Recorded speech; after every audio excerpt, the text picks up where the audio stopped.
Welcome to One Tired Teacher, episode 152. Is play an essential aspect of a child's learning process in school? That is the question that we are going to look at today. We are going to talk about children's play. You see, most educators have a kind of a love-hate relationship with this word. We are often told to add more rigor to our lessons and be on the exact same page at the exact same time as our coworkers down the hall. I despise that. It drives me crazy. We're also often told that play in school is a bad thing. This is not true. There is a real world value to play. Through play, children have the opportunity to make sense of the world around them. Plus, it is developmentally appropriate. Play has also been known to bring joy. And who doesn't need a little more joy in their lives? I know I do. All right, so if you want to hear some more about why this is so essential, I hope you stick around.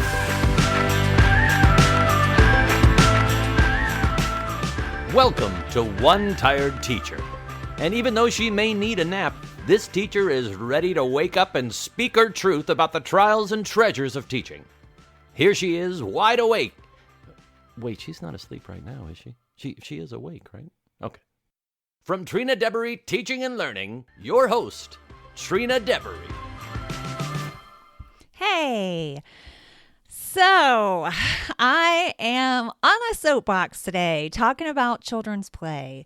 I just can't help myself. It's so important. And when you've watched children for so long, you realize how important it is. I know when I was in the classroom, one of my favorite times of the day was actually recess. What? I know that sounds crazy, doesn't it? But one of the things I loved about recess was that I had the ability to watch children interact with other children. I watched how they solved problems. I watched how they thought about what they were going to do next. I watched them imagine. I watched them create. I watched them work through social dynamics. So much information, people. When they used to want to do these rotations where they would have the para take the kids out for recess and we'd have to eat lunch or something with the kids, I did not want that. I'm like, no. Let someone else watch them eat. I don't need to see them eat. I need to see them play. I need to see them interact with one another. I need to see who stays behind and just wants to talk to me the whole time. There's so much information that you can get just watching them play. So play is really important, and I want to talk about that today. Now, I go deeper into play in one of my lessons inside of Mastering Makerspace, which is my Makerspace course, which is opening the door soon. Woohoo! And I really talk about it because I feel so strongly about it, and I think it's really important. But I'm going to give you some of that information today as well. But before I do that, I want to tell you that I do have a free masterclass. Yes, you heard me right. I have a free Makerspace masterclass. It is opening. The first day available is January 22nd, which is a Saturday. I have a different time on the 22nd, the 23rd, the 24th, and the 25th. So you can pick one of those days. It's the same masterclass. It's every classroom needs a Makerspace. 5 ideas for integrating Makerspace into your instruction. Now, if you've been to my masterclass where I've talked about every classroom needing a Makerspace, then you might think, I don't need to go to that. I've already heard it. But I put a little fresh twist on it. And instead of talking about some of the ways of getting it set up, I talked about some ideas that you could use it in your classroom to integrate. Because so many people have said to me, they don't know how they would fit it in. They don't know how they would have time. And I want to show you that you can do it. It can be done.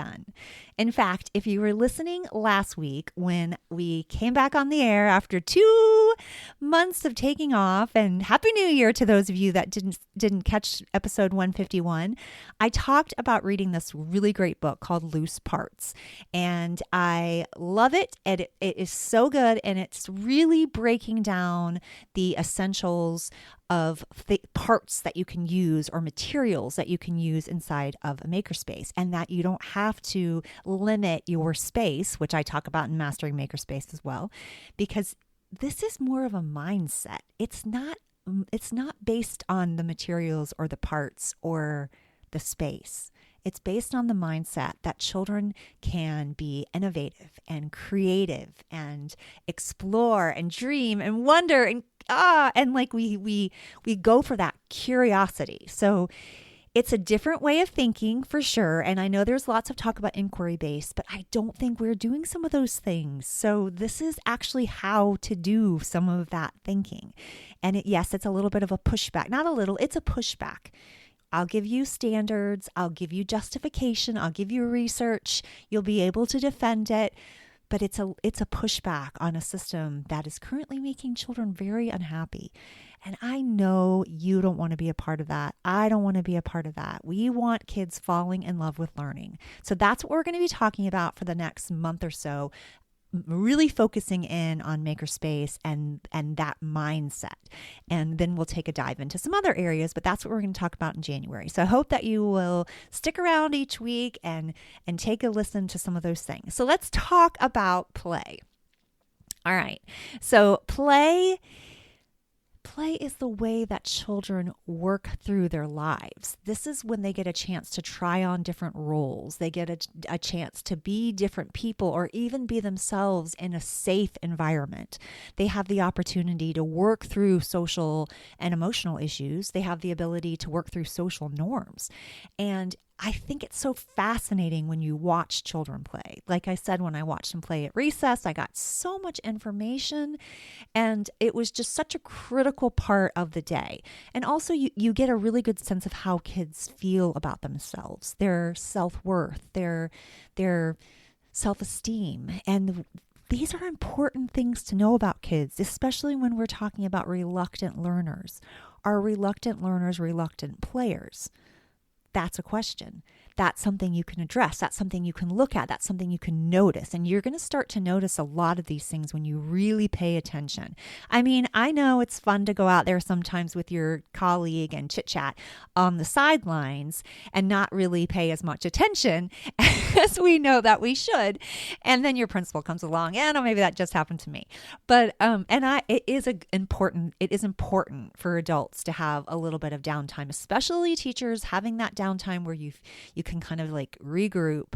I used to tell my kids, go play, because I needed a little bit of a break. And even if I was out there by myself, I just needed to stand there by myself for a second, because I could kind of tune out the chatter that was going on the playground, but I needed like a little bit of a break. So that's completely understandable. You've got to do that as well. I'm not telling you not to do that. I think it's important.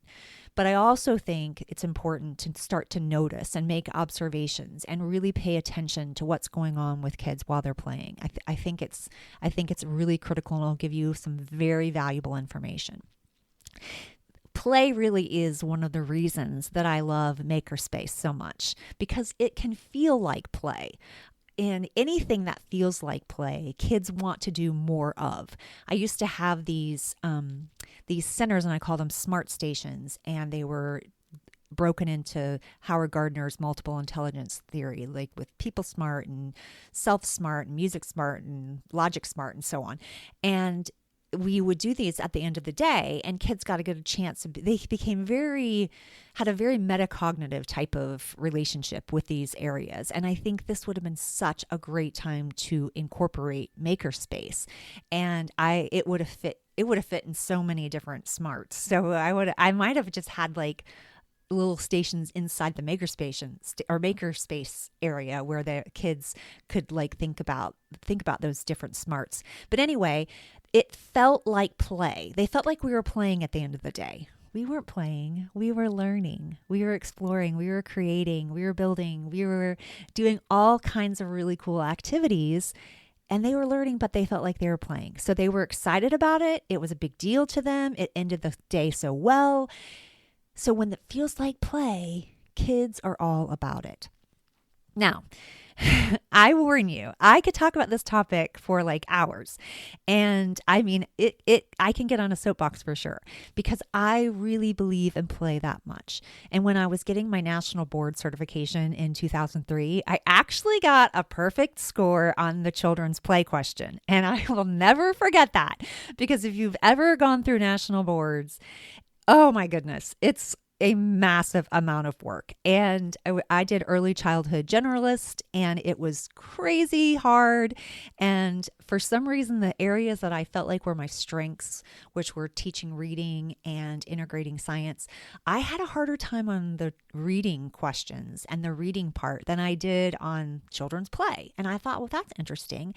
But it's because of, I have a sociology degree. I have a bachelor's in sociology degree as well.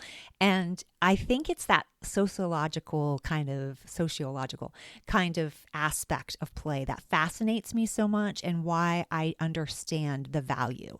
And I think it's important that we all understand the value. Okay. So again, I want to remind you that, that this is an important conversation, and that yes, I do continue talking more about this inside Mastering Makerspace, but I want to share with you a little bit right now. So let's get down to business, or let's start playing. First of all, play is important. Play is an essential aspect of the learning process. Play is how children can learn to take control of their learning and their lives.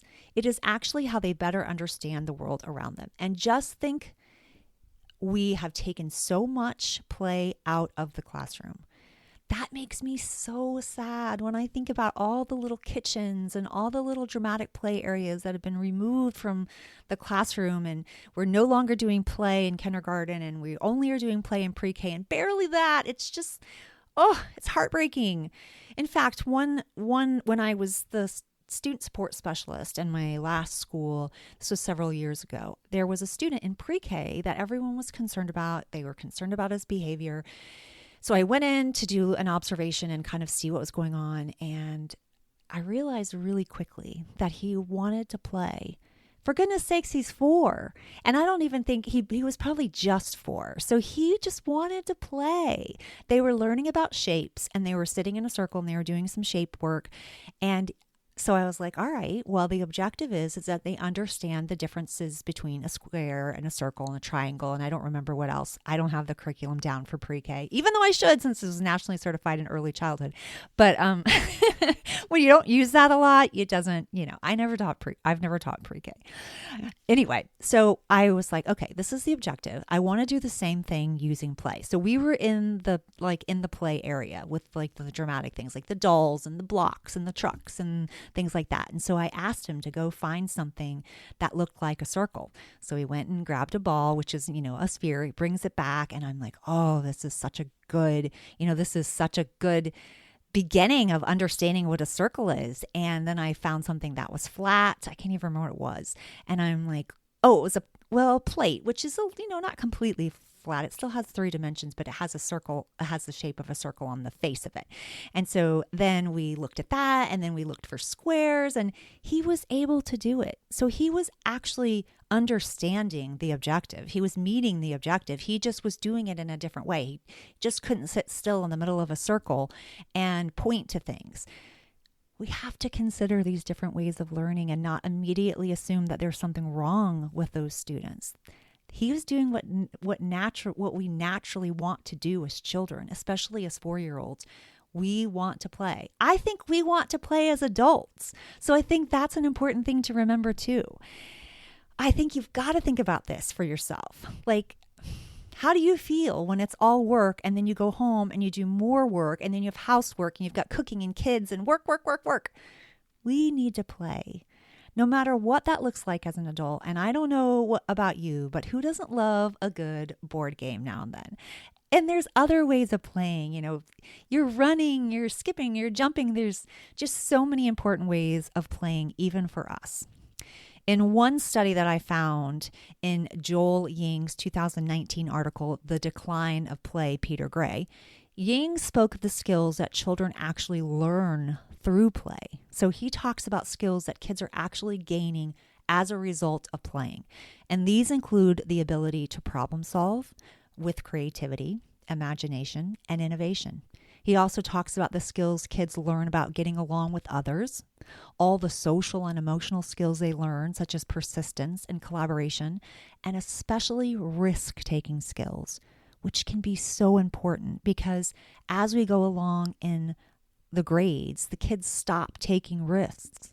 They start to doubt themselves, and they're afraid of failure, and they have a fear of failure when what we want is for them to work through productive struggle and understand that failure is just part of the process. It helps us to learn what we need to learn.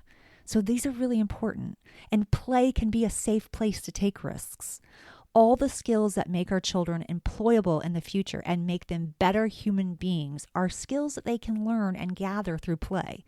The thing that bothers me the most is that what we've been told about play. We've been told it's so bad, and we've been told that for so long that we have started to believe it. Now there are actually studies out there that say we need the play. We need to bring play back. It is important. And I know even when I first created my first Makerspace in a school long ago, I had people say, well, they're just playing. They're down there playing. But we have to think about our why. My why was to get kids in my media center and to keep them there and then for them to want to be there and for them to stick around and listen to my interactive read alouds and then look up something on the computer. All of these little seeds were planting ideas of research and growing and thinking and learning, and it worked. And it all started off looking like play, but that's okay. What if we added some of that back in? What could we do? What would that do for our children? This is where I think Makerspace can really come in. Makerspace can feel like play, and it should feel like play. Kids respond better to learning when it's fun. No, that doesn't mean you have to dress up in costumes, although I did, and it was a blast. It was like playing for me. It was so fun. I used to be a spy, and we'd actually do test prep as spy recruits, and that made it so much fun. I was Queen Grammatica, the Capital Cop, Punctuation Prowler, so fun. But there are things that we can do to make things feel more fun. So you don't have to do that. We can still make things fun. Here are some play principles to keep in mind when thinking about Makerspace and materials that we can use inside of a Makerspace. All right, so let's talk about some principles of play. One of them is to limit the restrictions. So when you're trying to add some of these elements or principles of play into your day, start thinking about how you can do that. What would that look like if you were able to limit restrictions?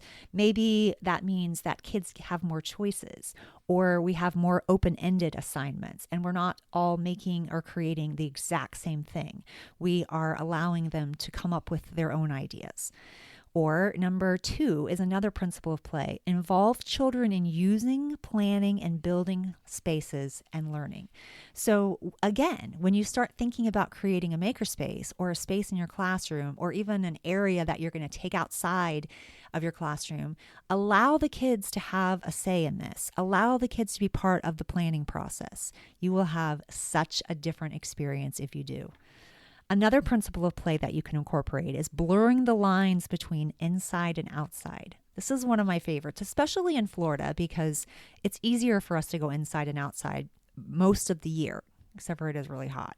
But we don't have snow days, so we have a little bit of we do have lots of rain, and we have storms and things like that. But kind of blurring the lines. I used to love to take my kids outside to write.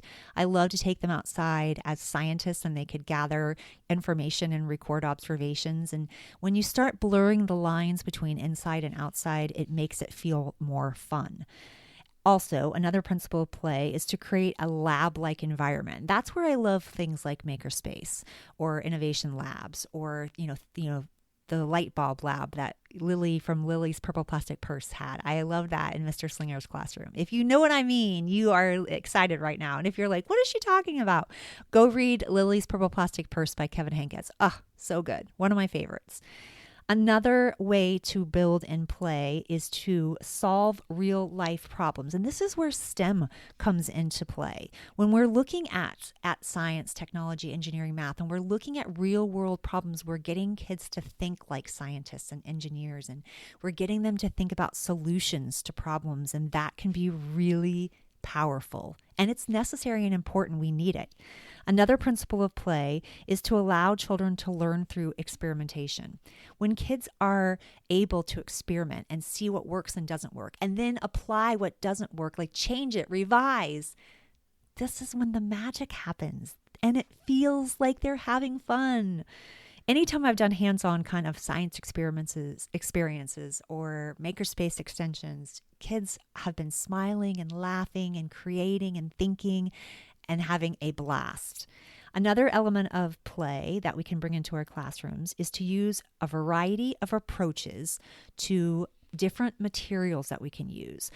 And whether that be cardboard or toothpicks or sticks and rocks and leaves and acorns and pine cones, it can be lots of different things, and kids love to gather those kind of materials. I'm telling you, when I did a rocks and soil unit every year, my kids would go crazy over collecting a rock collection. And then they would bring me really cool rocks for years to come. I had a massive rock collection. Can't even believe I got rid of that. I don't even know where that is. I wish I did though, because kids love it.